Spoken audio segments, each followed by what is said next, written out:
আজ রাত 9:44 থেকে বৃহস্পতি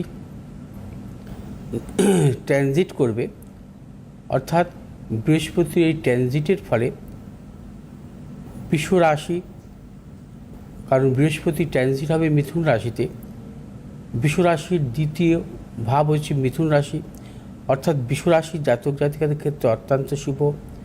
সিংহ রাশি জাতক জাতিকাদের একাদশভাবে যেহেতু বৃহস্পতি ট্রানজিট করবে, সিংহ রাশি জাতক জাতিকাদের ক্ষেত্রে শুভ। তুলা রাশি জাতক জাতিকাদের ক্ষেত্রে ভাগ্যভাবে বৃহস্পতি ট্রানজিট করবে, তুলা রাশি জাতক জাতিকাদের ক্ষেত্রেও শুভ। ধনুরাশি জাতক জাতিকাদের ক্ষেত্রে সপ্তমভাবে বৃহস্পতি ট্রানজিট করবে, সেক্ষেত্রে বৃহস্পতির অর্থাৎ ধনুরাশি জাতক জাতিকাদের ক্ষেত্রে শুভ।